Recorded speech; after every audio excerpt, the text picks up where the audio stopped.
Un tabú es aquello que no se nombra, lo que incomoda, lo que se evita para no romper el consenso.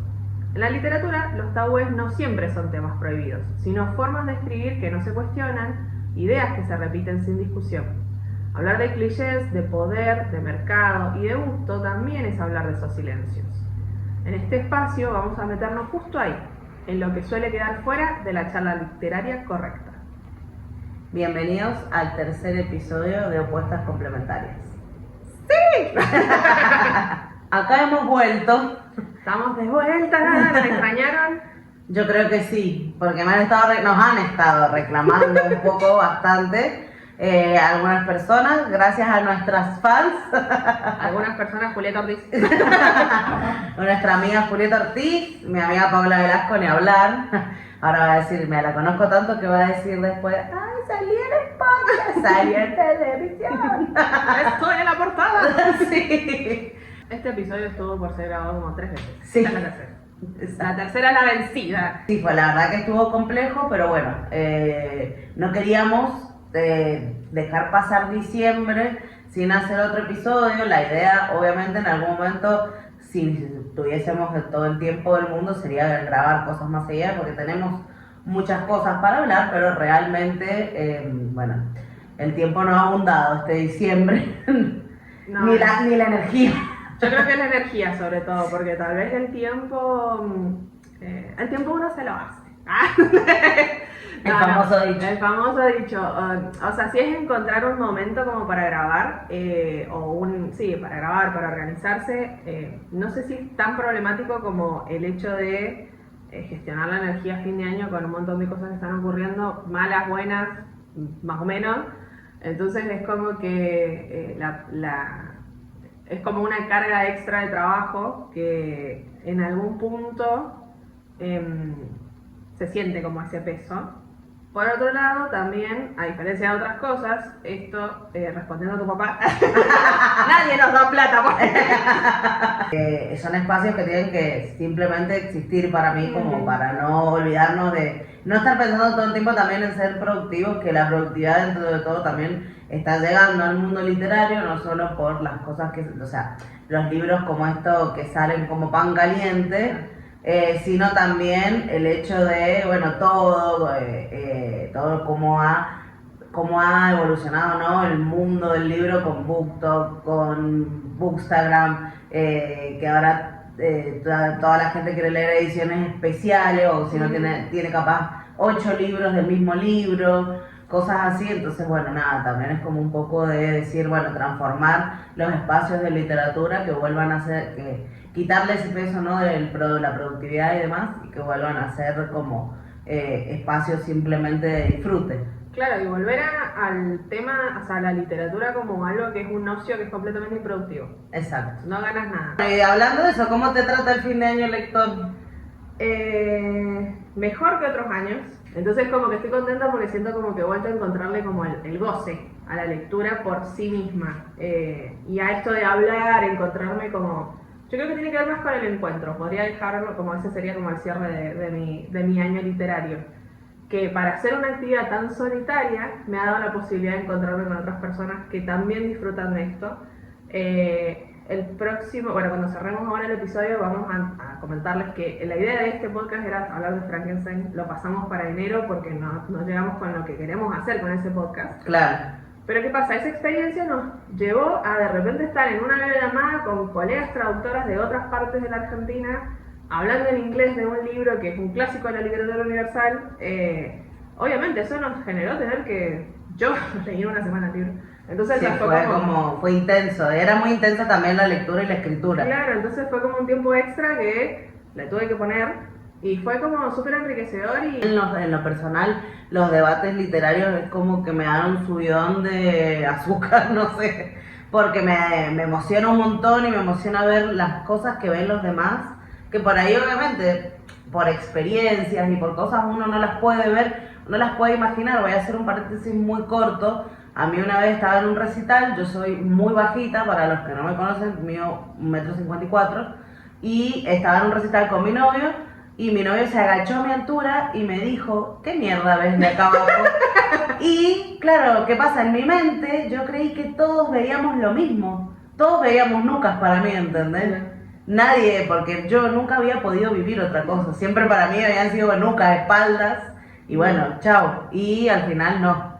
La gente veía a los artistas, yo era la que no veía a los artistas. Pero como yo nunca tuve la otra parte, me quedé con eso. No, mi año lector muy bien, fue la primera vez después de 3 años de estar en Goodreads, que es donde yo me pongo el reto de libros básicamente, en esta aplicación. Lo cumplí, lo superé, así que fue como... Estoy muy contenta. Bueno, no sé si diría que tuve un año de excelentísimas lecturas, porque eso también, porque me puse a leer de todo.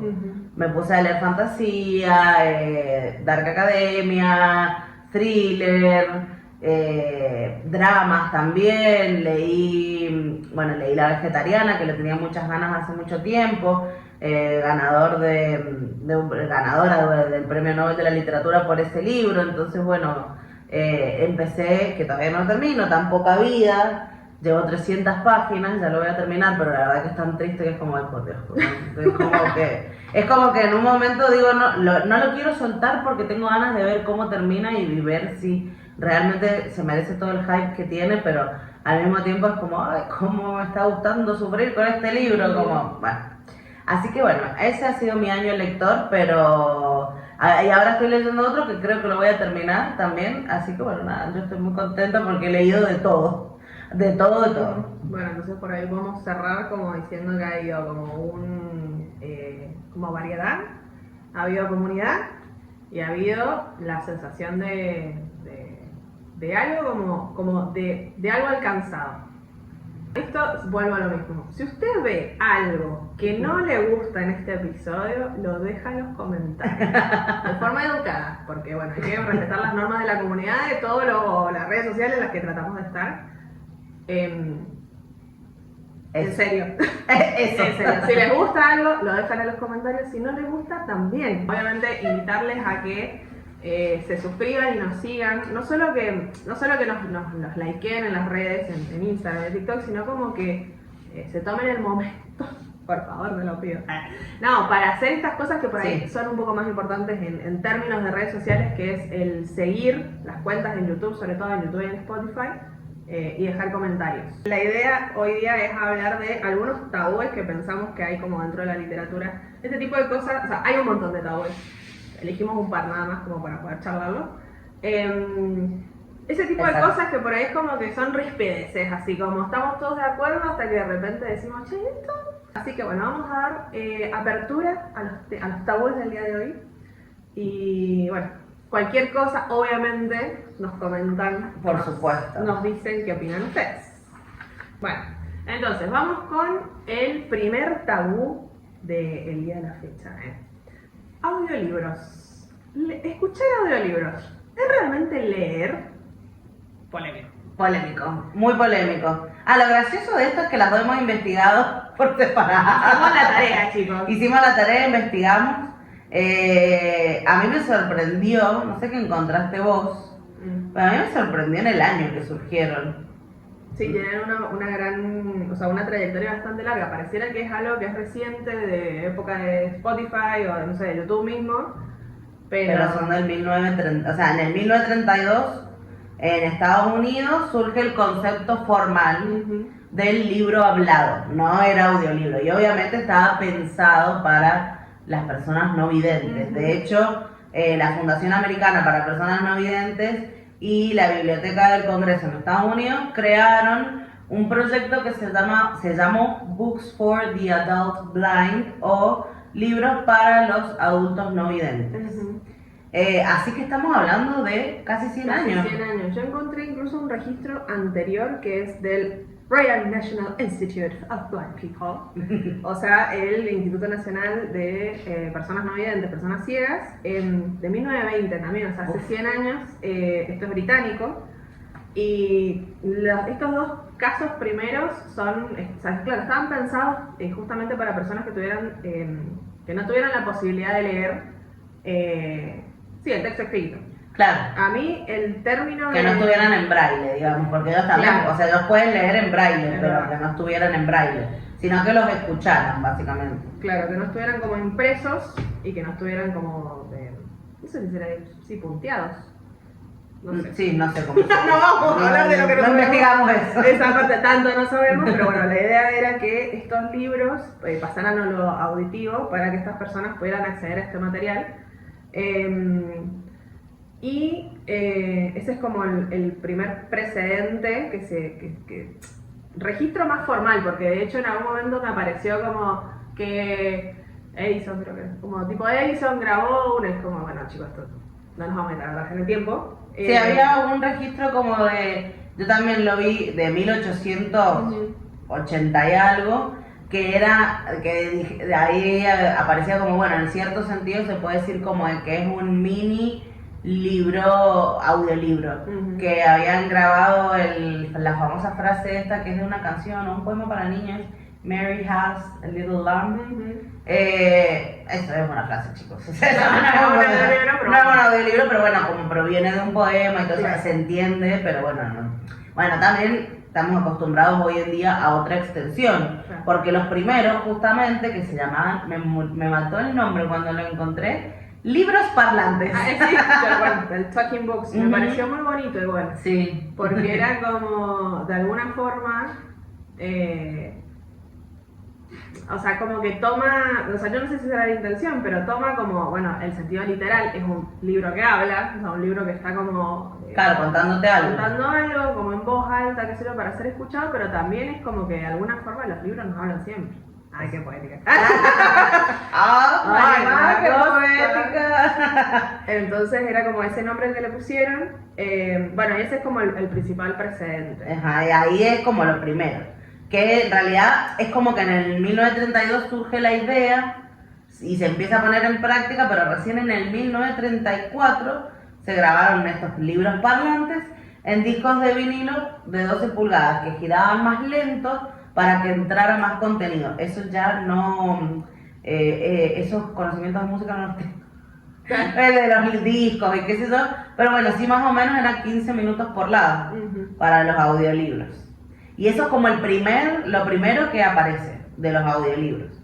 Y después ya pasaron otros 30 años que en la década de los 70 arranca el cassette y también se cambia el enfoque, ya no es solo para las personas no videntes, sino para el público en general que quiera consumir audiolibros. Claro. Los primeros, los que más lo usaban eran los conductores, camioneros en general, o demás. De hecho, en un capítulo de Los Simpsons, cuando se van Marge y Homero, que están tratando de salvar la pareja, que están escuchando un libro de autoayuda para parejas en el auto, y después lo tiran por la ventana y el otro se vuelve Homero para atrás y lo pisa.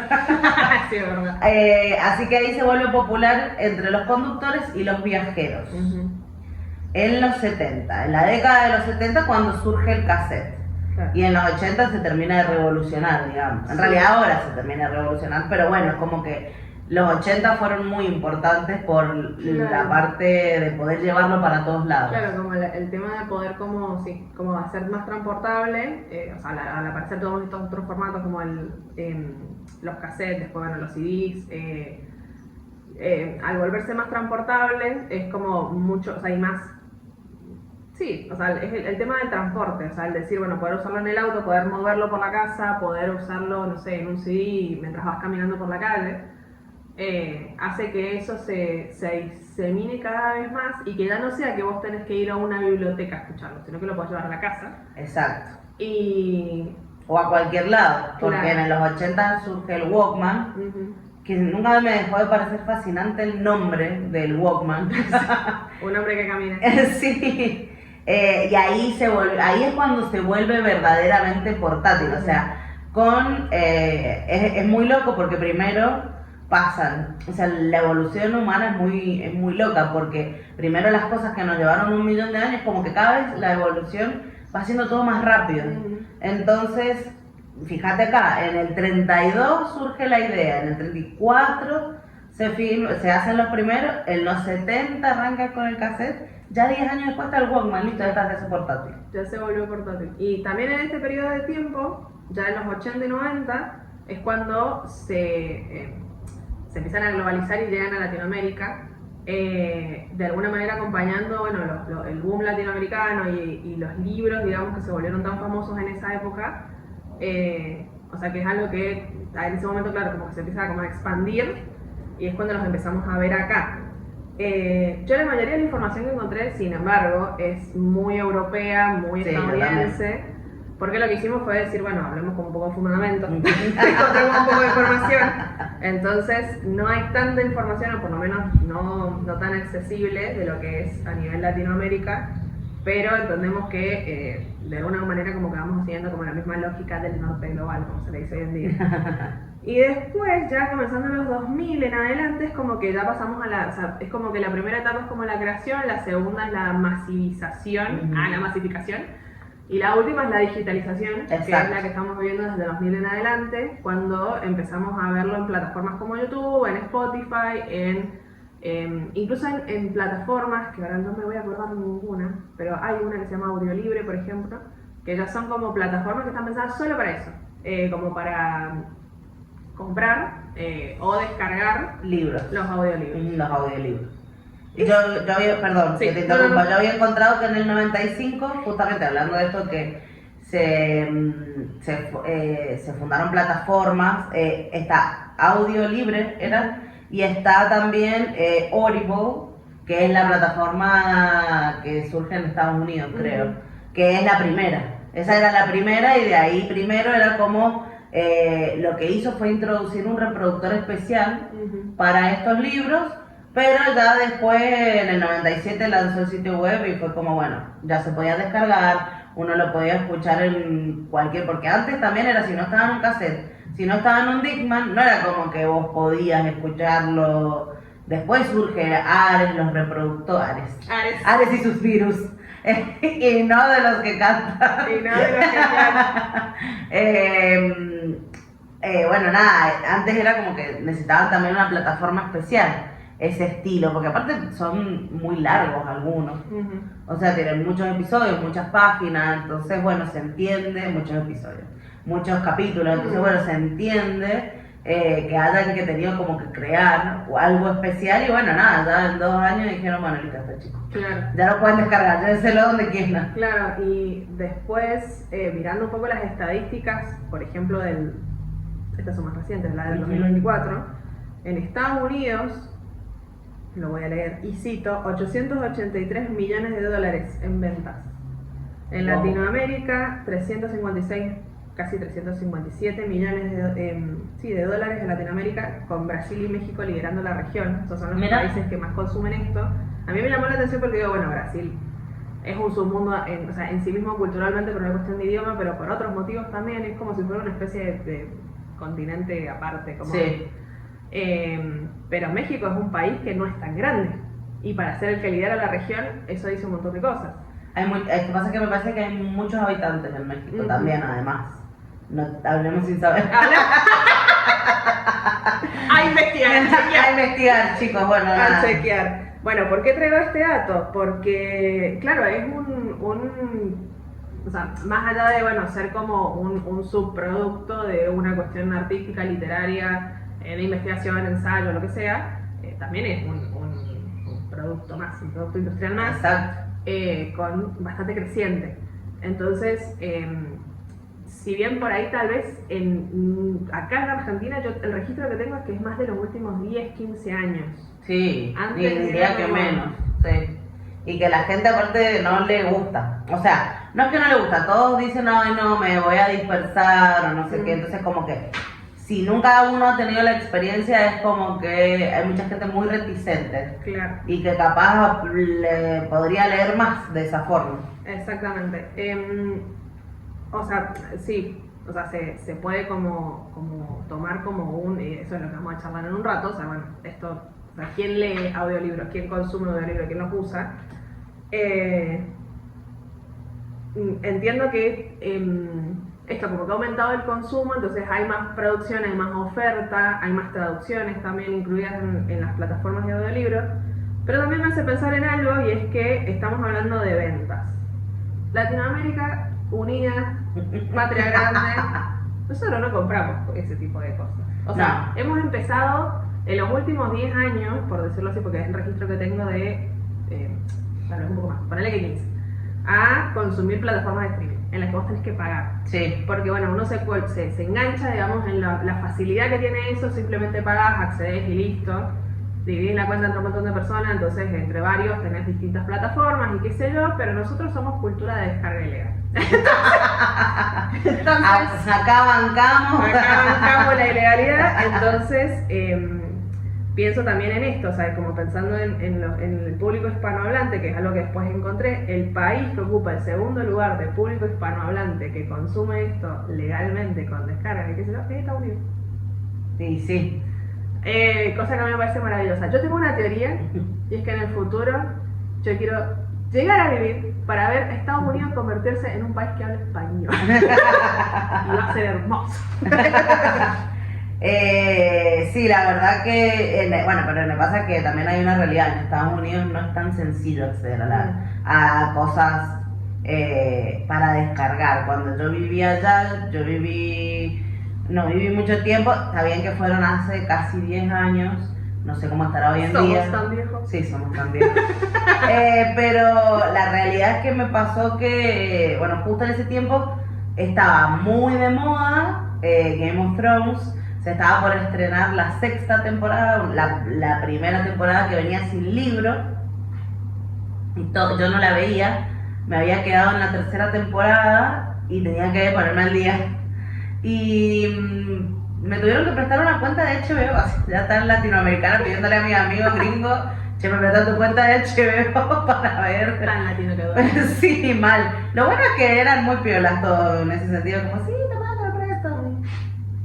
No tenían problema con eso, pero no era como que yo podía, no sé, acceder a Cuevana. Claro. No podía acceder no era fácil. Y en Cuba me pasó lo mismo, yo que estaba en los dos extremos. Yo que estaba en los dos extremos, en ninguno de los dos es como que pero en Argentina. pero ¿qué tal aquí? Argentina es la tierra de las oportunidades de descargas ilegales. Así que también pasa eso, o sea, están muy restringidos. Por ejemplo, con los libros también, si los libros vos los de texto para estudiar los alquilaba yo, porque algunos eran muy caros, y los alquilaba y los compartía, alquilado con mi amiga Milagros Gibbs. Te quiero mucho, amiga, no sé si te acordás del libro que compartíamos, era muy gracioso. Si terminaste de leer porque necesito leer. Milagros, si estás viendo este episodio, dejanos un comentario. Por favor. Comenta tu experiencia. Y tenían unos carteles muy grandes, eran unos carteles así, prohibido fotocopiar, está prohibido fotocopiar por esta y esta ley, o sea, cuidan mucho el derecho de autor y me parece buenísimo porque realmente lo pueden hacer. A ver, si uno lo puede hacer y las cosas te salen 3 pesos, bueno, dale, sí, vamos, cuidémosle el derecho de autor a todo el mundo, porque también a uno obviamente, o sea, a los artistas en general, ya sea con música, con libros, con lo que sea, uno les quiere, o sea, por lo menos yo lo pienso, bueno, es una forma de devolverle también porque primero que el laburo, que los libros, bueno, vos publicaste un libro, sabés que el libro tiene un montón de etapas para pagar y demás, o sea, no es que son 2 pesos con 50. Entonces, bueno, está bueno. Si uno tiene la posibilidad, siempre está bueno hacerlo, pero bueno, en esta tierra hay oportunidades para descarga, no oportunidades para comprar. No purchase opportunity. Yo solamente voy a citar al gran Alejandro Sergi. Sí, diciendo que a él le llevaban los discos pirateados para filmar y él decía, ahí los filmaba, decía, ¿cómo le voy a decir a la gente que no piratea nuestras cosas? Exactamente. El otro día, bueno, no me voy por las ramas. El pacto que hicimos el día de hoy fue, no nos vamos a ir por las ramas, vamos a hacer un episodio coherente de largo. Exactamente. Bueno, una cosa que me parece muy importante de los audiolibros, o por lo menos que encontré, hay como 3 cosas como que es la edad de las personas que leen, que consumen audiolibros, vamos a decir que consumen, porque acá el debate es si es lectura o no. Es entre 18 y 44 años, lo cual es una franja bastante grande. Grandísima. No era de, no sé, de 18 a 25. Claro. Que yo calculo que ese 18 también está marcado como por, bueno, no sé, edades para descargas o compras online, no sé cómo será esa cosa, porque me parece muy específico de 18 años. O sea, Sí, es bastante no es específico. como el decir, bueno, no sé, 14, que voy a decir, bueno, es un número más random. No, 18 es como, bueno, mayor de edad, no sé, es como, qué sé yo. La mayoría son de ficción y la mayoría son mujeres que consumen audiolibros. Que a la vez es como que, estadísticamente, la mujer que consume audiolibros es una mujer lectora. Sí. No es que una persona que no lee sí consume audiolibros, sino que generalmente es como un soporte o como un cambio, digamos, como para variar o para conseguir el material de otra forma. Sí. Hay muchos audiolibros que son leídos por personalidades reconocidas, entonces por ahí vos, no sé, le das como un disfrute en decir, bueno, no sé, que Elena Bonham Carter sería English Poetry y cosas por el estilo. Entonces es como que ese es el público tal vez al que más se apunta, porque es el público que más lo consume. Sí. Hay una estadística, fuente Miami me lo confirmó, pero las mujeres leen más. Sí, iba a decir eso justamente, pero en general también yo lo veo en la práctica, no solamente en la, ¿cómo se llama? No solamente en los datos estos que, bueno, pueden fallar o no, porque la realidad es que uno investiga y, bueno, tenés fuentes y demás, pero a veces es como, bueno, debatible. Sí, no, aparte que tampoco es que somos no sé, el CONICET de las investigaciones por chauta. Claro, bueno, yo lo que uso mucho para datos que me sirve y me gusta un montón y he encontrado que son muy certeros es Gemini, pero porque recopila como extremadamente mucho de Google, tiene muchas cosas, pero bueno, esa es mi percepción. En fin, lo veo en el diario, las mujeres, yo charlo más de libro, no he charlado creo que casi nunca con ningún varón de libro. Más que, por ejemplo, con mi pareja, no charlo de... Y porque me escucha que le cuento los libros. Porque no le puso su propio audiolibro. Yo soy un audiolibro. Que vengo y le digo, esta... Bueno, cuando estaba leyendo Babel, estaba llegando al final y yo era un solo llanto y no podía bancármelo. Y estaba leyendo en el patio y se escuchaba... se escuchaba mi llanto. No, y vino y me trajo un té y una servilleta porque después me dice, ¿por qué llorabas tanto? Y ahí le conté. Es horrible. Sí, así que sí, pero en general hablo mucho más de libros con mujeres y no tengo recuerdo en este momento de haber hablado de libros con ningún varón. Yo solamente en espacios tipo de como book club, no me sale la palabra. Sí. No me sale la expresión en español, perdón. De clubes literarios o de espacios literarios, de talleres, que la mayoría están conformados por mujeres. Sí. Las profes son mujeres, las asistentes son mujeres. Entonces es como que, sí, o sea, solamente en esos espacios. Pero después todos los anónimos y todos los varones que le robaron a las mujeres. No, aparte de las grillas de presentaciones de libros. Sí, siempre están más ellos. Siempre hay dos mujeres. Hasta Iván Noble, ¿te acuerdas que lo vimos? Lo vimos de lejos a Iván Noble en la Feria del Libro, cuando fuimos al taller de la jazz. Y miraba a la puerta y digo, ese es Iván Noble. Bueno, pero lo perdono. Solo porque es lindo. Solo porque es lindo. Bueno, ¿cuál ha sido tu experiencia con los audiolibros? Mira, a mí me encantan. La verdad que para todas esas veces, yo lo que pasa es que, bueno, también soy una persona que, no sé, estoy haciendo un trabajo o le pedí algo a ChatGPT y está tardando en contestarme. Siempre tengo un libro al lado y mientras piensa, yo leo. Entonces, y ahí voy ganando. Entonces, como que para mí está buenísimo porque, no sé, de hecho yo este año fue el primer año que escuché audiolibros de ficción. Y cuando lo estaba escuchando, bueno, no me perdí, primero y principal, que es lo que todo el mundo cree. Y era como que quería, no sé, ponerme a hacer cosas de la casa, porque... No es que salgo caminando o en colectivo a muchos lados, entonces o lo ponía en el auto o lo ponía mientras lavaba los platos, mientras ordenaba mi pieza y demás. Y bueno, la verdad que a mí me ha encantado. He tenido todas las experiencias. He escuchado el audiolibro solo y el audiolibro con el libro físico.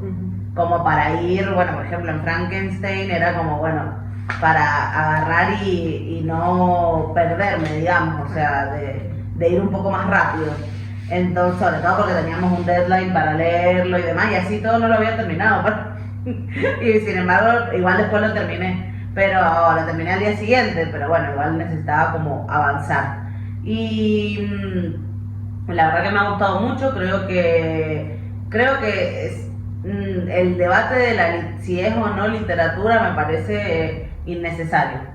Me parece que no corresponde porque no deja de ser otra forma de leer. Pero la pregunta no es si es literatura, sino que escuchar audiolibros es leer. Porque el literario sí, son los mismos libros. Sí, obvio, llevado. Y sí. Bueno, igual, ojo, porque también podemos entrar en el debate, no sé, de lo que es el libro objeto. Que tenés como una portada, tenés como un montón de cosas que en algunos casos se eligen y hacen al libro en sí mismo. Pero más que nada lo que sería la lectura, o sea, el consumo como para poder consumir un libro. Claro. Vos lo considerás que es leer. Y yo creo que sí, o sea, yo creo que sí, porque si no es como, le vamos a decir a una persona no vidente que no lee porque escucha audiolibros.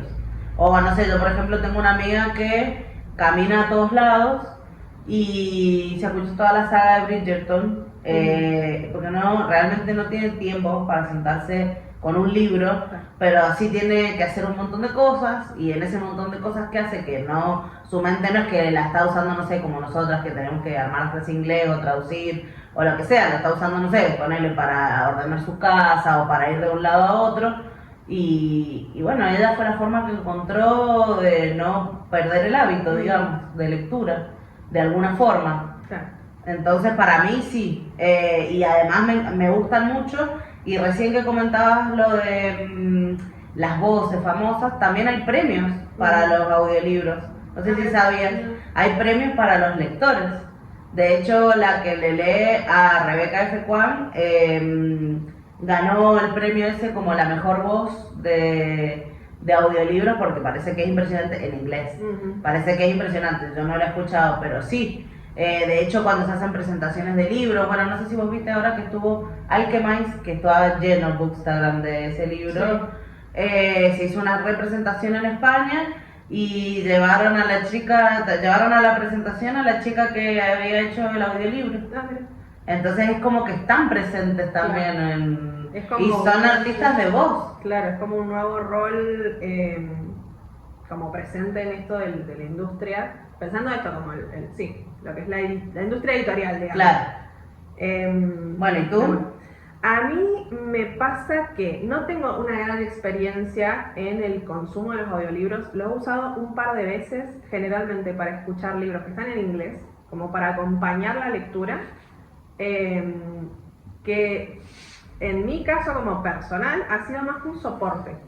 Con Frankenstein me pasó que yo ya tenía la experiencia de haber, con un libro anterior, haber estado escuchando el audiolibro y siguiendo con la vista, y me di cuenta que apura mucho el trámite.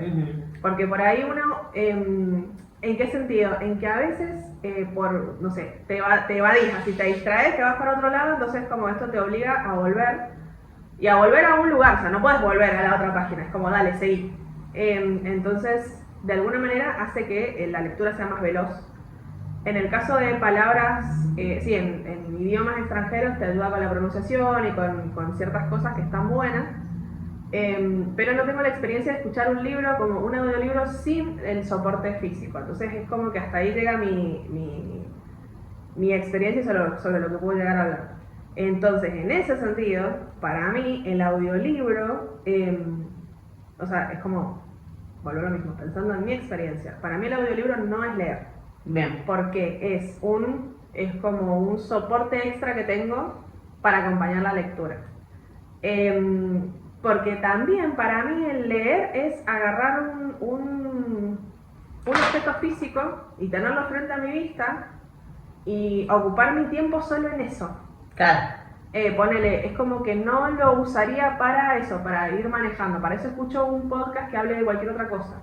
Porque me da la sensación también de que vos necesitas, o por lo menos para las cosas que yo leo, o sea, no es que son cosas muy elevadas, pero a veces me pasa que incluso leyendo me pierdo. Claro. Me distraigo, sí, es bastante fácil de distraer. Creo que es un común. Entonces es como que el libro físico lo que hace es que yo vaya siguiendo y vaya como haciendo como una actividad media, eso, como más manual y más concreta y no tanto, micrófonos con hasta allá, y no tanto de la escucha. Entonces, o sea, no podría ponerme a escuchar un audiolibro y a lavar los platos. Claro. Porque me pierdo la mitad de la historia. O sea, es como de repente, ¿quién es esta Cenicienta? ¿Quién es? Bueno, yo ¿Quién es esta chica? yo creía lo mismo, de hecho, o sea, realmente creía lo mismo y ¿cómo lo probé? Lo probé con un libro que ya había leído. Y ahí me di cuenta que no me perdía. Claro. Ahí fue cuando me di cuenta que le estaba prestando atención y que no iba a pasar lo de perderme. Pero bueno, lo viví yo de esa manera. Claro. O sea, como que lo hice con una relectura, digamos. Lo hice con una relectura. Pero ponele lo que recién decías de las personas no videntes, eso no lo había pensado. Porque también muchas veces pasa en este último tiempo, por algún motivo, veo varias personas en las redes sociales haciendo este comentario de cortémosla con él siempre, nunca, todos, sí, nadie. El absolutismo. Claro, es como nadie hace eso. No, vos no lo haces. Gente que vos conocés no lo hace, pero o sea, si no cortamos con el nadie, el nunca y el todo. Es como lo que creía que todos veían nunca. ¿Que todos veían qué? Todos veían nunca, ¿te acordás? ¿Qué? Lo que conté recién del ¿cómo se llama? Del recital. Yo creyendo que todos veían Nucas. Y claro, porque nunca en mi vida, o sea, yo nunca vi otra cosa, entonces Claro. todos veíamos Nucas. Pensé que era el nombre de algo. No. Me quedé como Nucas. No, ¿Es la sigla de algo? Nucas. ¿Es un libro raro? ¿Qué clase de libro ¿Qué es clase de ese? cosas? Claro, bueno, entonces como que digo, también como para pensar que muchas veces como que damos por sentado que las cosas son aplicables a todo el mundo en función de, bueno, yo tengo, no sé, todos mis sentidos funcionales y qué sé yo, y después te das cuenta que en realidad el no considerar ciertas cosas hace que no consideres a ciertas personas Claro. como parte de la mayoría, como bueno, esta gente.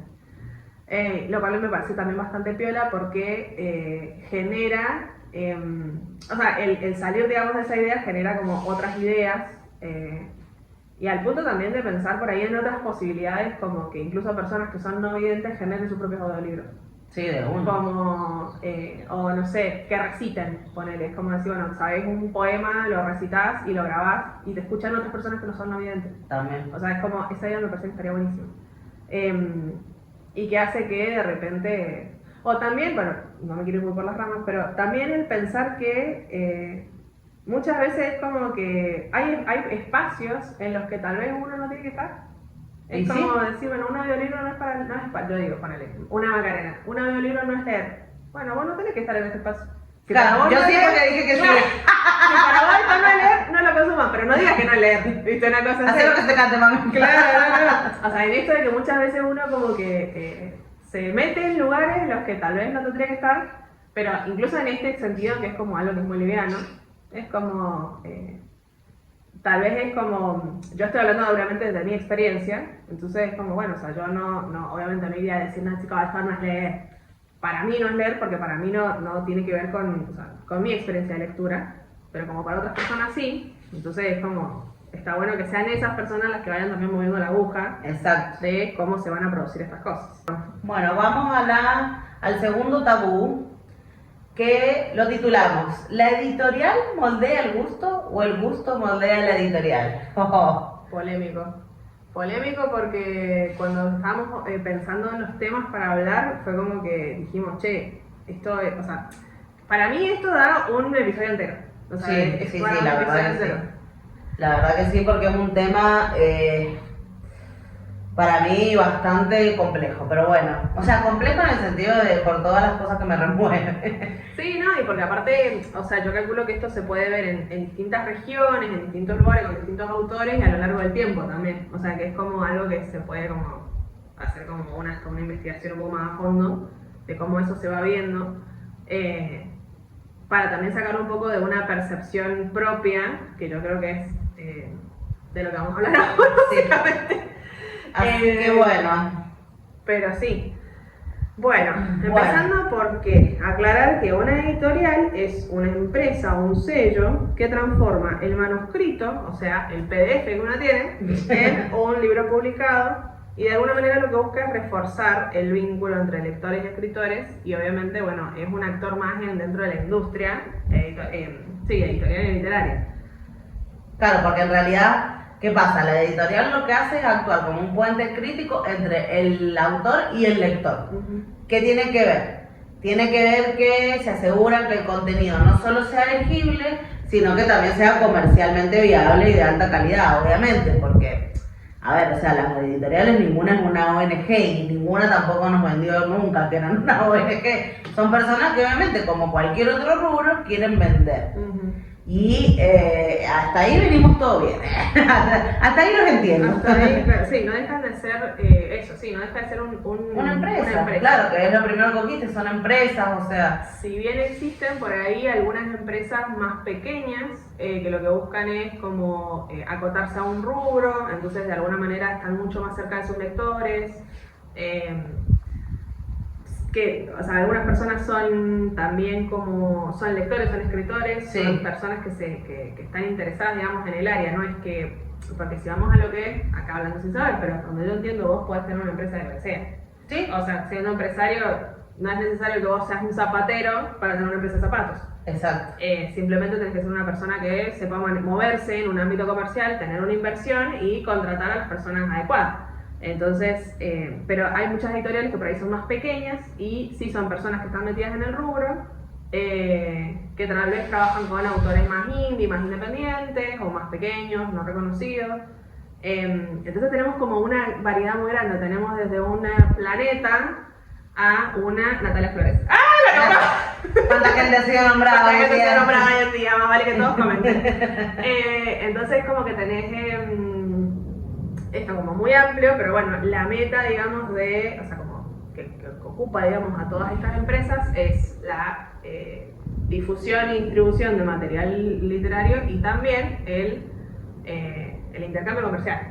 De hecho, los departamentos de marketing que tienen las editoriales grandes son monstruosos y son gente que labura muy bien. Y está perfecto porque, bueno, a ver, o sea, vuelvo a lo que dije al principio. Las editoriales jamás nos dijeron que iban a hacer una ONG, que nos iban a cobrar los libros a 3 pesos, no, o sea, nadie, nunca dijeron eso.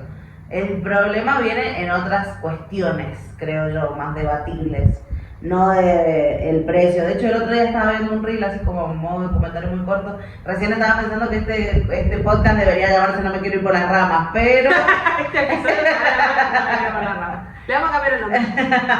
Pero estaba viendo un reel de unas chicas que, ya está bien, ellas son españolas, y contaban, decían, che, qué caro están los libros, y contaban en porcentajes cuánto se llevan, y yo creí que lo que más se llevaba era la editorial, y no, el que más se lleva es el que lo está vendiendo. Entre el 30 y el 30, claro, como Jenny, con el... Se llevan entre el 30 y el... Bueno, a ver, vuelvo a lo mismo, en España, no sé cómo será acá, pero ellas contaban que de un libro vendido de 20 euros, no sé, el 30 y el 35 se lo llevaba el que lo vende. Después, la editorial se llevaba a ponerle entre el 8 y el 12%. El autor, bueno, por decir, olvidado, era entre el 5 y el 8, el autor. Claro, el autor solo se lleva los aplausos. Después, bueno, diseñadores, o sea, hay muchas cosas. Lo que pasa que, y aparte la editorial, no es que parte de lo que se lleva también está destinado a la maquetación, a la impresión, o sea, no es que se llevan toda la plata que nosotros creemos, o sea, los libros tienen ese precio realmente porque hay mucha gente en el proceso involucrado. Yo igual también calculo que pensando, porque o sea, yo dudo que una empresa editorial como Penguin no se lleve mucho plata. O sea, no se lleve la gran tajada. Y no sé, eso es lo que decían, otra vez, ¿no? No sé, eso es lo que decían ellas, o sea, obviamente fuente en Bookstagram. Pero bueno, las dos son autoras y hablaban de eso, justamente. Bueno, de hecho una de ellas es Patricia Bárcena, que es de la chica que estaba hablando de los libros que leí. Y ella, por ejemplo, con su primer libro, que fue re exitoso y que la han llevado del equipo de marketing de Urano / Umbriel a todos lados, la chica todavía no puede vivir de la escritura y está vendiendo un montón. Igual recién tiene 2 libros, claro. Pero le han hecho muy buen trabajo de marketing, eso sí. Entonces, bueno, volviendo a la pregunta principal, ¿qué pasa? Las editoriales también tienen varios procesos. Muy brevemente, primero viene el filtro, que es la curaduría y la selección. Ven que se evalúa si la obra tiene valor literario y comercial, porque eso es muy importante. La editorial se fija en dos cosas: valor comercial, valor editorial, y si van a apostar o no. Después la edición y la mejora, que viene el pulido de estructura, de corrección de estilo, de cuidado de contenido, la producción y el diseño, donde se le da toda la forma, a la portada, a la maquetación, los formatos. Después viene toda la gestión legal y administrativa, y lo último es el marketing.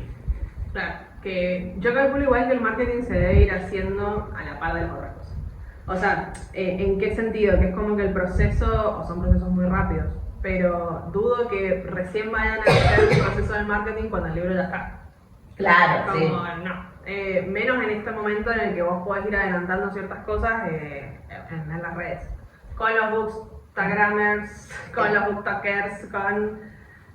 O ya autores reconocidos como Mariana Enríquez y demás. Igual yo no he visto que ella haga como bombo mucho capaz de sus libros, pero bueno. No, es como que yo lo que por ahí noto con autores que sigo, así latinoamericanos, es que en realidad ellos no hacen bombo con nada. Lo hace la editorial. La editorial empieza como a avisar y en sus redes muestra y qué sé yo, y a lo sumo lo que ellos comparten es rueda de prensa. Como una foto de la presentación en tal lugar, una foto de...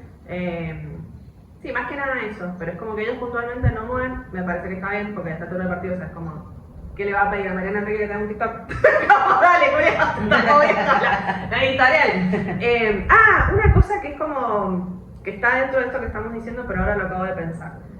Tiramos el ejemplo de Mariana Enrique no porque seamos como eternos fans, sino porque es un ejemplo que entendemos que está como bastante presente en la mente, sobre todo tal vez hay gente que no lee tanto. Entendiendo que es como, bueno, una figura local, contemporánea, que está viva y está produciendo.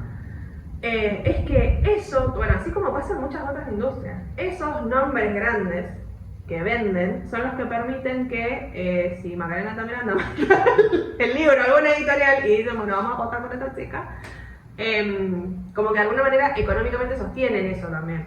No es que la editorial se sostiene por la venta de todos y cada uno de los números y que si vos vendes sí, si no, no, sino que es como que se va haciendo como que esa es la parte más de industria, claro, más de comercio. El ver, bueno, o sea, qué es lo que está saliendo como pan caliente para poder sostener cosas que tal vez son más pequeñas, más de nicho, más, ¿cómo se llama? Más, esto, como emergentes y cosas por el estilo. Exacto. Sí, así que bueno, ese es el rol que tiene la editorial. Y dicho todo esto, ¿vos qué crees, Maca? ¿La editorial moldea el gusto o el gusto moldea la editorial? Yo... tengo opiniones encontradas. Sí, somos dos. No. ¿Qué es lo que pienso? Ponele, siguiendo este ejemplo que decía recién. En los últimos 10 años, más últimos 5 años, pero en los últimos 10, se han publicado en editoriales medianas y grandes latinoamericanas como una constante, que son autoras mujeres que escriben sobre cuestiones políticas y que tal vez relacionan... esto como sí, sus temáticas incluyen la política e incluyen también el terror. A veces se cruzan, a veces no, pero la mayoría de las veces sí. Entonces ahí lo que vemos es como una representación en forma de ficción, a veces la mayoría de los casos son como historias que ocurren en barrios de Buenos Aires, barrios de México, barrios de Colombia, en zonas rurales también. No hay como una inventiva de mundos paralelos o nuevos, sino que es como, bueno, esto es algo con lo que uno se puede identificar porque lo ve, a veces incluso porque lo dicen. Sí. Esto pasó en tal lugar, por más que esté sea ficticia, en la que se ve esta como demanda de alguna manera, esta crítica social de estas autoras en paralelo con lo que va pasando con los movimientos feministas de los últimos 10 años, sobre todo desde el 2015 al 2020. Entonces tenemos a una Mariana Enríquez, tenemos una Basterrica, tenemos una Dolores Reyes, acá en la Argentina, censurada hace este año creo que fue, bueno, no vamos a entrar en demasiado tema, pero es como que, bueno, lo propusieron al libro de Dolores Reyes para, que es Come Tierra, No conozco ni al autor, al chisme, ni a nada. Por eso tengo cara de póker. No lo he leído al libro, pero le hicieron la mejor publicidad que puede existir, que es que salga un gobierno opositor a ir en contra de estos libros. Porque ¿qué pasó? El gobierno de la provincia de Buenos Aires, si mal no recuerdo, lo propuso para las escuelas y empezó a aparecer gente en las redes diciendo Kicillof está poniendo libros pornográficos en las escuelas, no sé qué, porque parece que habían algunos extractos del libro que hablaban de sexo, no sé cómo, porque no lo leí el libro. Por lo que entiendo no era que era una cosa explícita que los niños estaban leyendo no sé qué, pero bueno, parece que había algunas personas que estaban un poco incómodas con que los chicos de las escuelas secundarias leyeran eso, cuando nosotros sabemos que en las redes sociales hay cosas 1000 veces peor. Y que por ahí el hecho de tener ese tipo de temas en las aulas genera como, bueno, conversaciones. Claro, obvio. Bueno, ¿qué pasó? Se fueron todos los opositores a atacar a este jefe de gobierno. Y obviamente el jefe de gobierno tiene su propia línea política, entonces la gente que está con él salió a defenderlo, entonces se generó un despelote bárbaro contra, porque al libro se le intentó censurar. Claro. Que para mí es un poco divertido el tema de hablar de censurar libros porque suena como algo súper de modé, como hablar, ay, nos están censurando libros, suena como, primero, como que exagerado, no es algo tan terrible, claro. Y segundo, es algo muy antaño, o sea, como, chicos, ya no se hace esto. Si se hace y genera, bueno, estas charlas, o sea, es como, bueno, traerlo a la actualidad, sí, se censura y se pelea con respecto a esto en las redes sociales. No tenía la chisma. No tenía la chisma. No vamos a ahondar más en profundidad. Bueno, tenemos como varias autoras en otros países, entre el 2015 y el 2020, que están hablando de temas similares. ¿Y qué pasa? Volviendo a esto que decíamos recién, sí, tenemos como un combo en el que hay movimientos feministas que están como en una nueva ola, en el que se están denunciando los femicidios, en el que se están hablando de ciertas cosas, en el que se está como poniendo sobre la mesa, no sé, los abusos familiares, cosas por el estilo. A la par tenemos autoras que hablan de estas cosas, y a la par tenemos lectoras que son, como dijimos recién, en su mayoría mujeres. Claro. Es como que la editorial dijo, ¿para qué vamos a publicar de otra cosa si lo tenemos acá? O sea, sí, ¿qué pasa? Eso se ve un montón. Publicás a una Basterrica, pero vos sabés que publicás a una Basterrica y hay una Belén Sala, y una Macarena Miranda y una Natalia Flores que escriben lo mismo, entonces bueno, vendemos sus libros también, porque si hablan de lo mismo, claro. Y el público de lo mismo, lo leemos un poquito más, lo vendemos un poquito más barato. ¿Para qué? Porque, bueno, para comenzar, no somos Mariana Enríquez. Y seguimos y decimos, ponemos en la portada del libro de Belén Salas que el prólogo lo escribió Mariana Enríquez. Claro. Entonces, o una crítica hecha por Basterrica también, así como bueno. Entonces, ¿qué pasa? Obviamente vos como lectora decís, bueno, si esto tiene un prólogo de Mariana Enríquez, yo lo voy a leer. Y sí, y tal, no ha de ser tan malo. No ha de ser tan malos. Y aparte, bueno, la cosa de, es el mismo tema, me interesa. Lo ves en distancia y te das cuenta que en los últimos 5 años me he estado leyendo los mismos tipos de libros. Sí. Y que... Dímelo a mí. Y que nos lo han puesto acá en la mesa, como... No vayas a una editorial independiente o una editorial grande, no importa. No vayas a Jenny a buscar un libro que él escribió, no sé, un investigador patagónico de, no sé, los dinosaurios del sur, porque lee esto que ya te lo estoy dando yo. Claro. Dame la platita.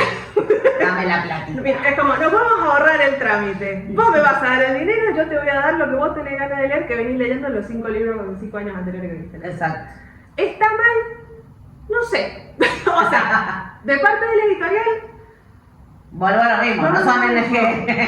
Es el negocio, los tipos dijeron, bueno, ¿qué hacemos? ¿Vendemos tortitas raspadas? ¿O hacemos una creación en conjunto con las comunidades de Malargüe?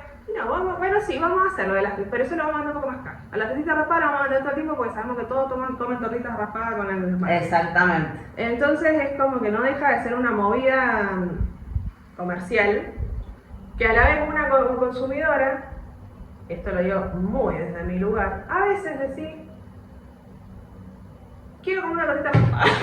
Sí, yo soy igual. Me gusta la tortita raspada, me voy a comer tortita. Bueno, a mí me pasó en el 2022, yo venía con un bloqueo lector re grande que creo que eso nos quedó de la facultad, de tanto leer. Y me pasó que quería leer como libros capaz un poco más complejos o libros que demandaran ciertas cosas, porque no todos los libros te demandan lo mismo, y no los podía terminar. Y en un momento fui y vendí un montón de mis libros que tenía y me dieron plata como para comprarme un libro nuevo. Entonces dije, bueno, ya fue, se acabó lo que se daba, me voy a ir a comprar una corte de rosas y espinas. Me lo compré con cero expectativas, mal, porque digo, si a mí sé que estos libros como que me dan ganas de seguir leyendo y aparte ya lo veía en boca de todo el mundo. Bueno, plot twist, me encantó, hoy es una de mis sagas preferidas, o sea, tengo 2 tatuajes de esa saga, me encanta. Y bueno, nada, es como que a veces una quiere decir, bueno, quiero leer esto, quiero leer lo otro, y a veces como que el cerebro te dice, mira, loca, yo la verdad, conmigo ni cuenta, ¿entendés? No, chau, loco, buena suerte. Nos vimos. Sí, hay o sea, está como la elección también a partir de por qué vas a leer algo. A veces tenés ganas de leer algo que te vuele la cabeza y a veces simplemente tenés ganas de descansar en la lectura de algo que ya no es que es predecible, o sea, yo no, don't get me wrong. Sí, pero ya estamos. Hay, o sea, sobre todo en estas autoras que he nombrado, hay una historia, no es que siempre se cumple la misma lógica, no es que siempre están pasando las mismas cosas. Pero bueno, hay un punto en común que son todos los que nombré anteriormente, que tampoco se te escapa, o sea, o hay que ser como. Hay que tener ganas de no verlo como para darse cuenta que eso está ocurriendo y que de alguna manera, ¿qué pasa? De repente estábamos todos leyendo terror escrito por mujeres, o sea, terror latinoamericano escrito por mujeres. Sí. Y es como, esto me gusta, ¿es el mejor género que existe o es el género que a mí me gusta? Y no, probablemente es de lo que está hablando todo el mundo y uno como no quiere perderse de nada. Como nos da FOMO. Claro, también como que entras en esa, entendiendo que la editorial ha moldeado tu gusto. Exacto. Y no, o sea, y no al revés. Y no al revés. Entonces, ¿qué es lo que por ahí cierro mi parte con esto? El decir, bueno, tal vez está bueno estar atenta a lo que uno está consumiendo, ya sea desde los libros, bueno, hasta todo lo otro que consumimos, porque, bueno, vivimos en una época de algoritmos. Vos el otro día comentabas de una aplicación que ahora no me voy a acordar, que era como Goodreads, pero que te decía, estos libros los leyó la cantidad, no sé, la mayoría mujeres, la mayoría argentinas, entonces yo pensaba, digo, está buenísimo porque es entretenido, qué sé yo, pero también es una fuente de información enorme, editorial. Las editoriales bancando atrás, que me parece bien, qué sé yo. Es como digo, como decía yo, no son ONG, nunca nos prometieron nada más que entretenimiento a cambio de dinero, básicamente. Claro. Yo por ahí no lo pensaría por si algo está bien o mal, en este sentido. Porque, sigamos a lo que es business are business. Sí, y en realidad, no porque siento, porque por ahí esa forma de pensarlo es como, bueno, que hagan lo que quieran. No, o sea, yo no me voy a poner a decirle a una empresa como que tiene que funcionar, a eso me refiero. Claro. Tal vez para mí está mal lo que están haciendo, ponele, pero en realidad no es ese el tema, sino bueno, ¿qué es lo que yo voy a hacer? Exacto. No el criterio de yo pienso que esté bien o esté mal, porque tal vez dentro de mi mente yo pienso que está mal. Claro. Pero no que ese pensar que esté mal haga que no leas uno de esos libros, sino al revés, el decir, bueno, voy a estar atenta como para no estar tan envuelta en lo que me están obligando o me están metiendo por la boca, sino decir, bueno, che, voy a comprar un libro usado de un autor desconocido y voy a confiar en la librera que me lo está vendiendo. Sí, obvio, y eso está bueno también. Creo que faltan momentos de decir, bueno, hoy quiero ir a comprar libros y me voy a ir a perder en cualquier lugar donde uno vaya a comprar libros, viendo títulos, hablando con la persona que vende, no también entrar ahí de sopetón y bueno, quiero esto, dije, chao, me voy. A mí me ha pasado de ir por Jenny con una pila de libros a puestos y después decir, bueno, ¿cuál quiero de todos esos que agarré? Del típico de ir metiendo en el carrito y después decir, bueno, esto sí, esto no, esto sí, esto no. Para mí pueden ser ambas cosas. Hoy en día, o sea, tanto lo de la editorial moldea el gusto o el gusto moldea la editorial, yo lo veo mucho con los estilos de libros que leo, que te los venden, ¿no? Como el Romantasy del verano, el Dark Academia del otoño, no sé. Pero sí. Y vos lees el libro y no son de esos géneros. A ver, tienen tintes, sí, pero no son de esos géneros. Entonces, eso a mí, por ejemplo, me molesta mucho porque, loco, yo no tengo problema, te pago. La historia puede estar buena, pero no me lo mientas de antes. Eso, por ejemplo, se vio con el libro nuevo que sacó, que lo traje para el segundo episodio, Catabasis o Catabasis, de Rebecca F. Kwan. Se hizo mucho bombo con el libro antes de que saliera, la gente estaba contando los días. Bookstagram, las librerías. Bookstagram y BookTok estaba explotado hablando de Catabasis. Salió Catabasis, la gente lo leyó y no se habló más de Catabasis. ¿Y por qué no se habló más? Porque la editorial hizo tanto bombo de hecho fue en menos de una semana ya era el número 1 en ventas. O sea, así fue el marketing que le hicieron. Y la realidad es que Rebecca F. Kwan no es para todo el mundo. Y hay mucha gente que está en Bookstagram o en BookTok, no todos, pero obviamente no todos, estoy hablando de hecho capaz probablemente sea un porcentaje muy bajo, que se estaban quejando de que era aburrido, de que era muy lento. Y bueno, así escribe ella, o sea, sus libros no son para tragárselo, no sé, no es el romance de verano que me estoy leyendo yo ahora como para decir quiero leer un libro que no me ponga a pensar en absolutamente nada. Sí, igual yo pienso, hermano, así, los libros de la mina eso. Sí. ¿Qué esperas que haya ahí adentro? O sea, y hay libros así con el video de TikTok, pero o sea, bueno, hay muchos videos en BookTok de gente diciendo que por qué los libros tienen tantas palabras o por qué que solo leen los diálogos. Entonces es como, imagínate, o sea, a ver, bueno, está bien. ¿De querés pensar eso? Pensalo, qué sé yo. Yo no lo pienso que porque traen tan poco, porque son tan... porque tienen tanta... ¿Por qué la verdulería es tanta verdura? ¿Por qué hay galletas? Claro. Se estaban quejando mucho de eso, entonces... bueno, también los libros, muchos, no sé, nosotras leímos Frankenstein, si tenía 3 diálogos, era ser generoso. Y al principio a mí me costó, justamente, y no es que leo tampoco, nunca leí un libro así, pero me costó mucho decir, che, llevo 7 capítulos y no he visto un diálogo.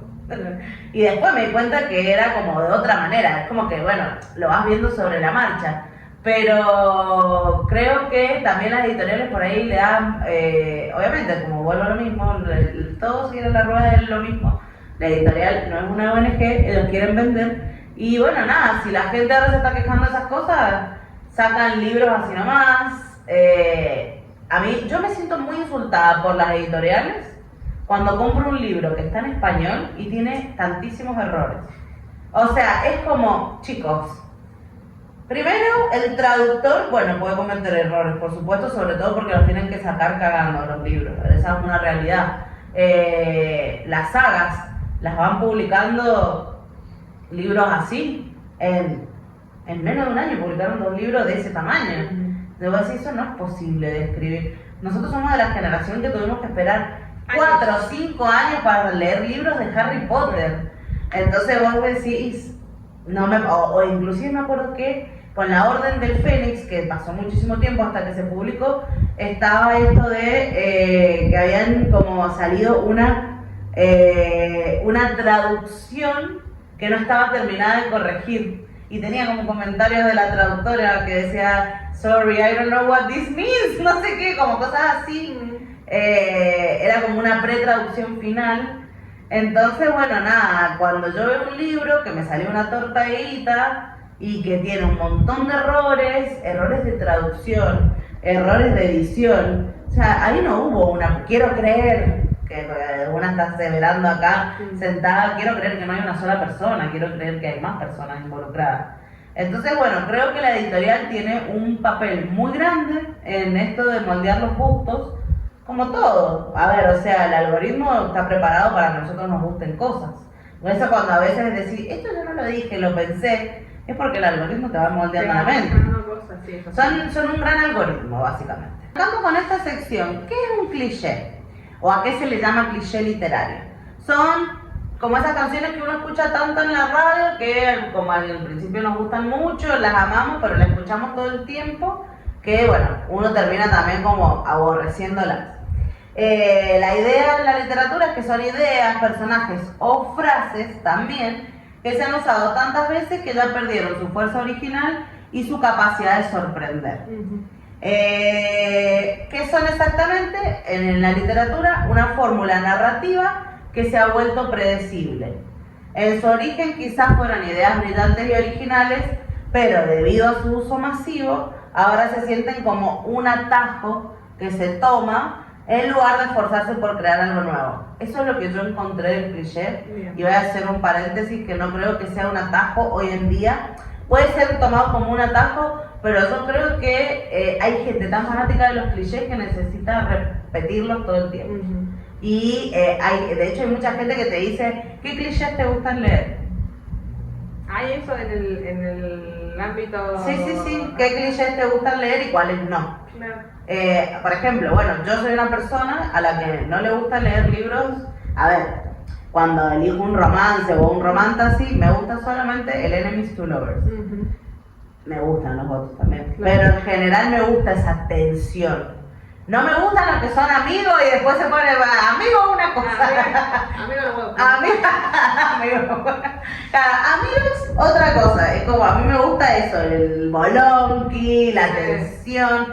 De hecho leí una trilogía que me encantó y después como que no me gustó. ¿Pero por qué? Porque recién en el libro 3 pasa lo que tiene que pasar, que los sexy niños, no voy a cerrar el teatro. No, las escenas de sexo. Denise, vos sabés que tu hija te... Pero claro, en el primero había muchísima tensión, en el segundo, tremendo. Y en el era como que se logró mantener tanta tensión en 2 libros y medio que cuando finalmente sucede, el libro cayó. No sé si fue que yo estaba como allá arriba con la tensión y luego me bajé. Estaba jugando puchito. Estaba así. El replanteado de la vida. Porque mirándote. ¿Está bien? No, todavía no vivíamos juntos. Todavía no vivíamos juntos, estaba sola con todo. Y la Rupi. Mi vida. No, pero como eso, entonces bueno, yo por ejemplo, hay ciertas cosas, hay ciertos clichés que no me gustan, no sé, como el age gap también, que es el salto de edad y demás. Hay un montón, la verdad que son una bocha. Sí, yo quiero, antes de continuar a ver los temas, los tipos que vamos a también encontré un par, que me llama la atención una cosa.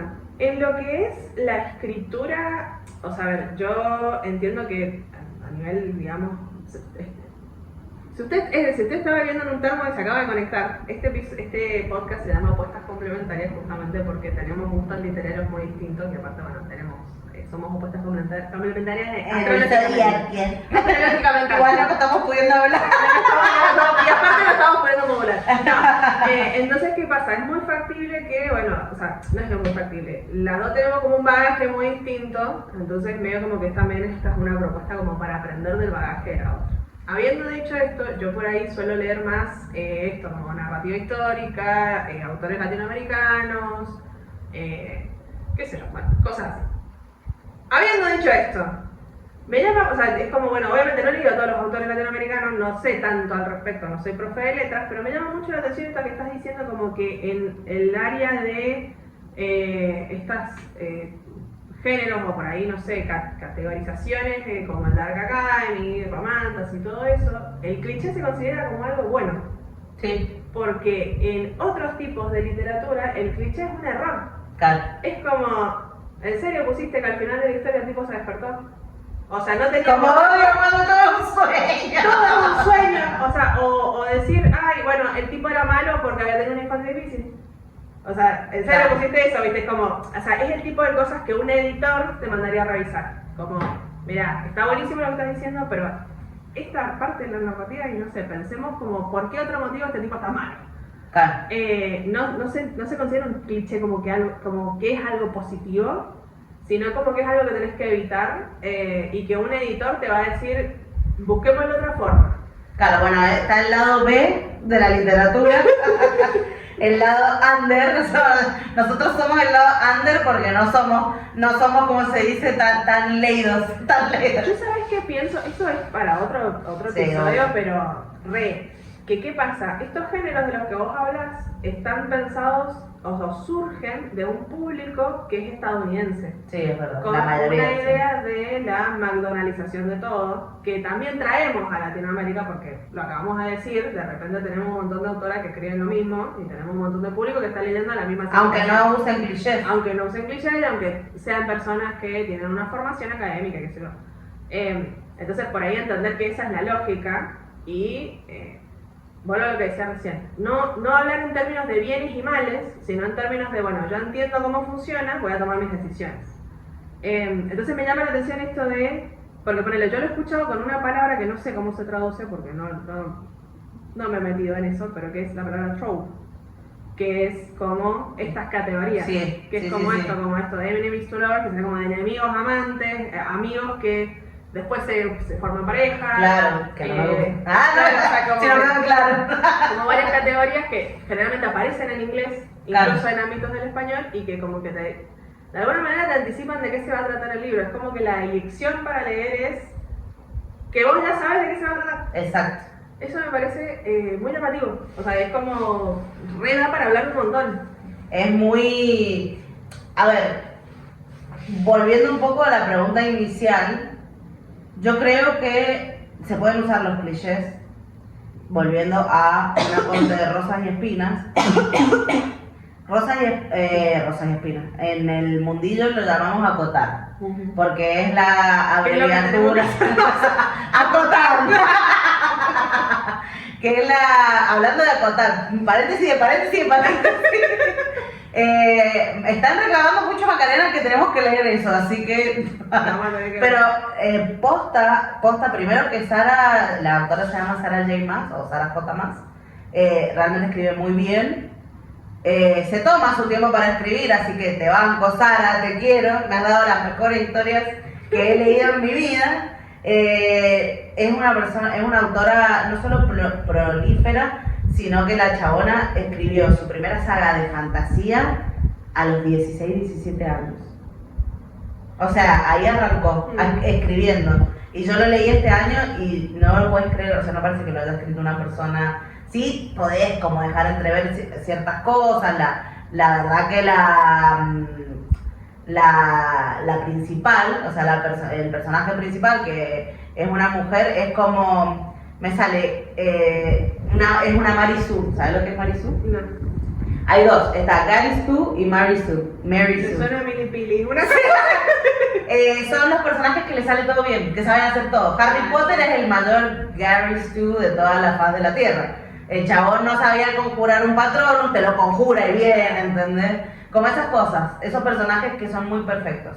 Que se dan mucho cuando uno tiene esa edad, ¿no? Pero la realidad es que la chabona escribe súper bien y ella usa algunos clichés, muy poquitos, pero los usa. Pero la chabona te los usa muy bien. ¿Entendés? Está muy bien usado, o sea, ni siquiera son un cliché. Es como, aparte tiene tantos plot twists que vos decís, bueno, y que todo encaja. Claro. Entonces, bueno, nada, como que creo que el hecho, lo debatible es no si se usan o no, sino cómo se usan. Porque he leído cosas muy malas realmente con clichés, he leído cosas muy malas sin los clichés también, y al revés también. Claro. Entonces creo que bueno, nada, eso, como decís vos. Yo no sabía, por ejemplo, que el cliché era algo mal visto en el latinoamericano, entonces era como un error. Sí, yo en realidad lo he visto, o sea, no es que tengo registro de cómo se edita, pero sí tengo registro de, por ahí, participar en talleres de escritura con profes, Sí. profes de letras, personas que tienen como formación, y es como que el cliché se considera algo que hay que tratar de evitar. Una cosa que yo por ahí he notado cuando una ha sido una niña que ha leído muchos libros traducidos, es que una tiende a imitar lo que leyó.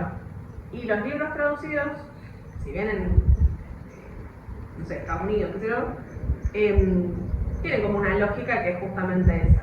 Encima, este último tiempo, al estar todo algoritmizado y tagueado, así como puesto con etiquetas, cada vez se nota más esto que decías recién de que te dicen, este libro es un Enemies to Lovers o un Dark Academia, y vos decís, bueno, ¿qué más tiene? ¿Me entendés? O sea, es como, ¿qué contiene? O sea, es como si fuera más bien una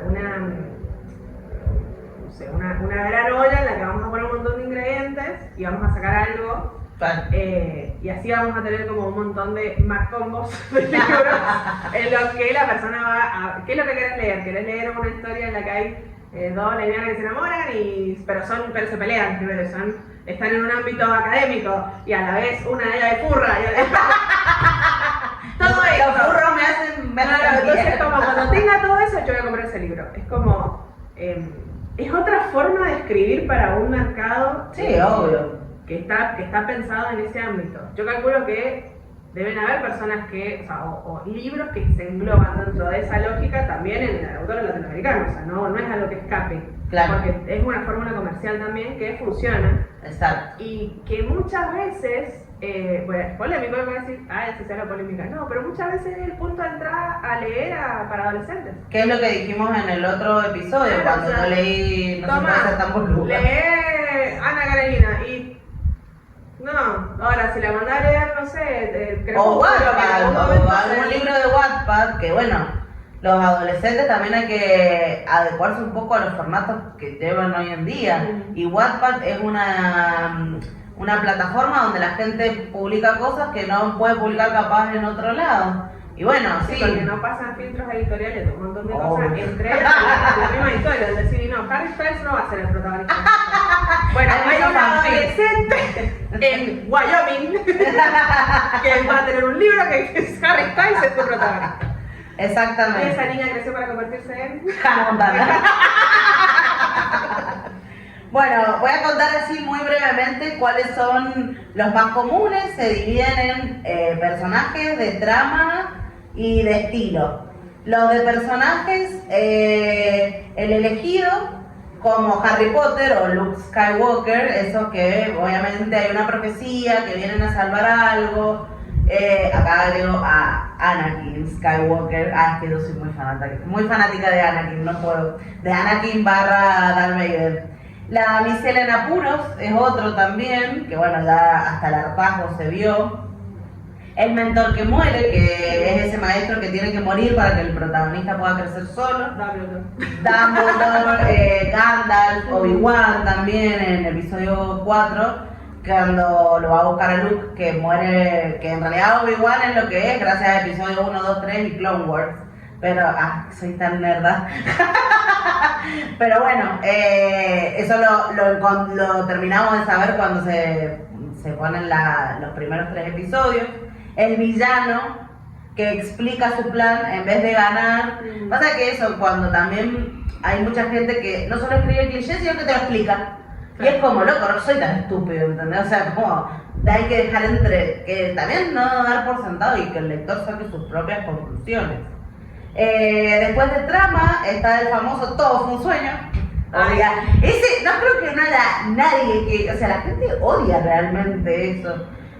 O por lo menos yo lo he visto, es como, me gusta por ahí ver muchos youtubers no estamos hablando de libros, youtubers que, no sé, analizan películas y demás. Y yo no veo que a nadie le guste el Todo fue un sueño. Es que es un final muy fácil y es un final medio choto, porque también es como que vos te pones a pensar un poco la lógica del sueño. Y no hay tanto diálogo ni tantas cosas, o sea, es como son pequeñas tomas, así una escena, claro. escena, te despertás y vos reconstruís un poco lo que pasó. Entonces no me contés que una historia de 2 horas es un sueño porque no te voy a creer. Y aparte invalida todo lo anterior, o sea, es como, bueno, lo anterior no existió. Y bueno, entonces ¿qué? El triángulo amoroso, ese también lo detesto. No me gustan los triángulos amorosos. Es que es muy telenovelesco. Y eso, a mí por ejemplo, yo en mis tiernos 18 leí Crepúsculo. El primer libro me parece muy bueno realmente, a nivel escritura, a nivel historia. Empieza a cagarlo todo cuando empieza el triángulo amoroso. Primero, yo no te puedo sostener un libro con un triángulo amoroso entre un vampiro y un hombre lobo. Y mira que te puedo sostener varias cosas, ¿eh? Yo fijo mucha demencia en la vida, pero con eso no te puedo fingir demencia. Enemigos amantes, enemies to lovers, y después la llegada a tiempo, que esto es el refuerzo o la solución que aparecen en el segundo. Cuando uno está viendo algo y dice en el segundo exacto aparece, ¿no? Sí. Y dice how convenient. Sí, ¡Qué conveniente! Estoy una espada detrás tuyo. Yo igual cuando hablamos, paréntesis, cuando hablamos en inglés como, no que es hello y que es hello, aquí tú hablas español. Aquí una afternoon y un hello. Sí, a mí me hace pensar también en esto de el personaje, que parecía que estaba muerto y resulta que no. Aparece al último momento y salva. Y vos decís, dale hermano, ¿no te duele? No volvás. No, o sí. No aplica para Stranger Things. Y Eddie Munson, para los que lo hayan visto, yo estoy esperando que vuelva. Pero el resto es como, me mintieron. ¿Cómo me mintieron? Tiene que volver porque si basta, mira, yo quiero creer que va a volver. Eso y después que te digan fue todo un sueño. Claro. No, por favor. Y Lea nunca existió. Y los últimos son los de estilo, que son las frases hechas comunes. Bueno, acá lo que yo había encontrado era como sus ojos eran como luceros, sintió un nudo en el estómago, era una noche oscura y tormentosa. No los he leído tanto, no me suena como cliché, pero por ejemplo sí el de tocala y te mato, como es así el hombre, esos hombres que son muy cancelables en la vida real. Esos hombres que en la vida real son bastante cancelables y cuestionables, pero en un libro están buenísimos aparentemente, con todo muy bien puesto. Generan una tensión que vos estás ahí como esperando a ver qué. Y no deja de ser la damisela en apuros, que te quieren meter a defenderte, ¿entendés? Entonces, bueno, como que bueno, nada, qué sé yo. A mí no, eso sí me molesta, por ejemplo, como bueno, dame algo de contenido. Te banco que me estés haciendo, que estemos leyendo un cliché y todos sepamos en lo que va a terminar. Pero bueno, y bueno, yo creo que también el tema de eso de terminar o de spoilear mismo con este cliché que todos sabemos, no deja de ser algo como en esta sociedad que yo creo que hoy en día todos tenemos ansiedad. Entonces como, bueno, te aplacamos la ansiedad contándote el cliché que tiene este libro. O los trailers. Trailers. Como que te cuentan todo, y decís, bueno, y lo único al final, o sea, vas a ver una historia que ya sabes de qué se trata, nada más que para ver en qué termina. Exacto. Y eso me parece, primero que baja, y segundo como, ¿cuál es el chiste entonces? Pero bueno, esa es mi forma de verlo. Yo lo que encontré, bueno, no sé si termina. Sí. Okay. Encontré, fuente, ChatGPT, algo que la IA califica como clichés. A mí me gustaría que si hay entre el público alguna persona letrada en letras que por ahí opine al respecto de esto, para ver qué es lo que se entiende por un cliché. Porque una cosa que encontré, y ahora medio como que volviendo sobre lo que estábamos hablando, muchas de las cosas que se consideran clichés en la literatura latinoamericana medio como que son la base fundante también de las historias. Sí. Como el hecho de, no sé, hablar de un pueblo pobre que está detenido en el tiempo, a lo Pedro Páramo, que es una historia que estaría bueno que lo leamos también para este club. Ahora somos un club de lectura. Esto está esquizofrénico en el podcast. Vamos a tener un club de lectura en el futuro. No, esto como un pueblo, que hay fantasmas, que de repente, generalmente está en el medio del desierto o en el medio de la selva, así como, como espacios geográficos que son muy latinos, o sea, no hay un bosque verde, claro. O sea, un castillo en un bosque verde, no, es medio del desierto, o sea, no sé, como, no sé, Atacama, o el medio de la selva, tipo el Amazonas. Un pueblo en el que hay mucha violencia, siempre hay como un jerarca, que generalmente es un viejo maldito, que tiene mucha plata, tiene hijos regados por todos lados, y tiene el control de algún recurso natural, no sé, una mina, una explotación petrolera, el caucho, no sé qué. Claro. El realismo mágico como, bueno, esta es la herramienta latinoamericana por excelencia, entonces a todos vamos a poner fantasmas que hablan, viejas que hacen brujerías y qué sé yo. Y por otro lado, una iglesia, ¿viste? Un cura que habla con los espíritus y cosas por el estilo, todo muy católico. y la mujer que sufre. La mujer que sufre violencia, la ¿Cómo mujer, sufrimos las latinoamericanas, loco? la mujer Sufrimos un montón. que sufre abuso sexual, psicológico, físico, la madre soltera. O sea, la madre soltera. Más allá que la madre no es una madre soltera, no es una categoría civil, o sea, no, claro, no es una no clase, existe. no es un estado civil. Las adolescentes que se prostituyen, o sea, como siempre la mujer pasando la mano. Y todo esto presente en libros desde, no sé, 100 años de soledad hasta los autores que mencionamos recién. Claro. Por ahí las autoras más recientes como que retoman estos temas y los ponen de otra forma, tal vez desde un lugar más de crítica y no tanto desde el padecimiento, pero están presentes estos temas, lo cual me hace pensar, volviendo a la pregunta inicial, es leer cliché literario es mala literatura, nos ponemos a pensar y en realidad Está plagado. está plagado de clichés. Y Es a que está veces- todo inventado, o sea, también es como, tenés que tener, no sé, estar muy caído del cielo, alguna idea o algo que digas, bueno, dale. Y no por eso un libro que capaz no tiene algo muy novedoso, no puede ser bueno. Ujú. A mí, por ejemplo, volviendo a Acotar está lleno de clichés, por ejemplo, ponerle si uno quisiera. También aparte en la saga de Romantasy que ahora hay una protagonista femenina que generalmente siempre son buenas y hacen un montón de cosas y también son muy fuertes y son mujeres que son heroínas realmente, o sea, capaz un poco fantasiosas, como cosas un poco fantasiosas, pero heroínas que realmente se oponen, logran superar sus adversidades, muchas son la humana con el que no es humano, y la mina demostrando toda su fortaleza con el furro. Entonces, bueno, nada, como que también está eso, y puede ser un libro excelentemente escrito. No hay muchas cosas, no hay muchas cosas para inventar, y por eso cuando algo se inventa o algo se hace nuevo, gusta tanto o llama tanto la atención. Pero en todos lados, a ver, o sea, las cosas que más le han pegado en general en la vida, han tenido éxito, no es nada nuevo, a ver, o sea, ya todo está inventado. Yo creo que por ahí como para cerrar esta parte, más que cerrarlo, la dejo un poco más abierta, me gustaría como entender un poco más qué es un cliché propiamente dicho. Claro. Porque una de las cosas que estaba pensando, ahora se ha estrenado la tercera de Avatar. Hasta donde yo sé, las tres Avatar se tratan de lo mismo, o sea, como no hay mucha diferencia. En la primera... Lo mejor que ha hecho James Cameron es Terminator, Prove Me Wrong, no Titanic. Por Dios, nadie me devuelve las 3 horas de haber visto Titanic. Ay, ayer estaba hablando con el Marcelo y me dijo exactamente lo mismo. Y yo fue como, me lo pruebas y me lo sostiene. No, ¿de qué estoy hablando? Es como una población de nativos que tienen como una lógica de el contacto con la naturaleza, no sé, en su territorio, lo defienden del extranjero que viene a explotar los recursos naturales.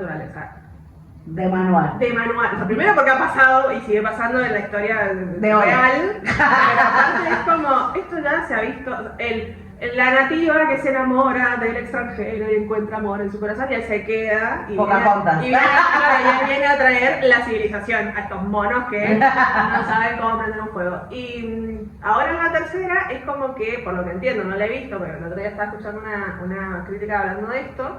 Es como una historia en la que tenés como el enemigo interno, o sea, es como parte de tu propio pueblo, pero tiene otras lógicas. Claro. Entonces es como que se quiere aliar no me acuerdo bien cómo era la historia, pero era como, ahí tenés otros clichés, o sea, es como, bueno, en la tercera parte tenemos a una enemiga, que encima es una femenina, que no sigue las normas de la sociedad. Sí. Y lo que hace es como romper ese ecosistema que se ha creado entre todas esas tribus. Entonces, obviamente va a venir el extranjero que ya entendió cómo funcionan todas sus lógicas de este pueblo y él va a saber de amor. Porque en el poder de su corazón los indios le enseñaron lo que es el amor. Y así, o sea, es En como... este caso los Navi. Claro, entonces voy a decir cuántas historias han sido, pero... Y las que nos faltaron por ver. Porque en cualquier momento Sí. va a ser una IA. Una IA llega a Latinoamérica. Porteño de la Matanza. Te quiero creer esa historia. Bueno, entonces, cerrando un poco. Leer cliché literario. ¿Es mala literatura? No. En realidad no. Entendiendo que muchas de las obras literarias como buenas o renombradas o bien consideradas, los incluyen. Exacto. No deja de ser, a ver, todo. De hecho, a ver, cuando uno dice algo, suena como un cliché un montón de veces, como cuando te dicen, viste que te viene alguien y te dice, no quiero pecar de hippie, pero soltá, Fluir. fluir, o realmente lo más importante es el amor. Bueno, no dejan de ser cosas que suenan cliché. Pero es como, a mí me dijo una vez un psicólogo que yo no sé qué le estaba diciendo y me estaba quejando de que alguien era muy hipócrita. Y él me dijo, pero no te equivoques, que un ladrón te diga que robar está mal, no lo hace menos real a lo que te está diciendo. Y ahí fue como, bueno, tiene razón. Entonces es como, claro, dice, a ver, no es una falacia lo que te está diciendo. Simplemente está pecando de hipócrita, pero no es una falacia de robar está mal. ¿Entendés? Entonces, bueno, como que eso extrapolarlo a otras cosas de la vida, creo que, espero que se me la corte, creo que tiene sentido porque uno puede tomar estas cosas, insisto, todo, la mayoría está hoy en día creado, no es tan sencillo tampoco sacarse ideas de la galera, depende de cómo uno quiera abordar estos clichés.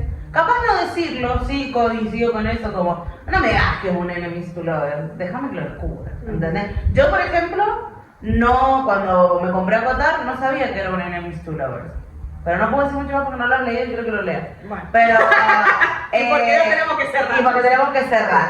Así que, bueno, en cuestión no, depende de cómo se lo encare. Bien. Y volvemos a eso, no es una falacia, sino que, bueno, nada, hay que encararlo de cierta manera, creo yo. Bueno, y de esta manera vamos a darle cierre a nuestro tercer episodio de Opuestas Complementarias, que quiero creer después de que termine el proceso de edición va a durar bastante menos que los demás. Hemos hecho un gran esfuerzo. Todo un trabajo en equipo entre la Bel, yo y el cronómetro, con participación estelar del gato Meón, en el que bueno, hemos hablado de algunos tabúes del mundo literario. Entendemos que esto da para hablar episodios enteros, sobre todo el tema de la editorial y este otro tema también de los clichés. Sí, yo creo que sí, creo que los tres. Bueno, capaz de los audiolibros mucho más no se puede decir, capaz como contar ciertas cosas, de todos los premios. Sí, o buscar tal vez experiencias ajenas por fuera de las nuestras, que claro, no tenemos tanta experiencia, por lo menos yo.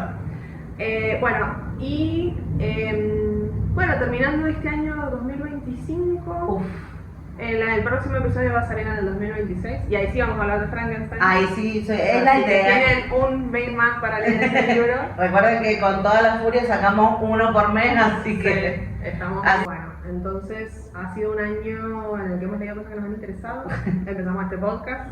Ajá. Y esperamos continuarlos el año que viene y esperamos que el año que viene sigan del otro lado. Eso que nos ayuden a hacer crecer esta comunidad. Así que bueno, gracias por acompañarnos en este año, por más que hemos sacado 3 episodios. A todos los que nos escuchan y llegan hasta el final les agradecemos un montón. Bueno, y que pasen unas hermosas fiestas. A puro Jingle Bell. A puro Jingle Bell, no se indigesten. Eso sobre todo. Cuidado con los recalentados. Cuidado con los recalentados. Si toman, no manejen. Si manejan, no voten. Si voten bien. Bueno, nos estamos viendo en enero del año que viene. Adiós.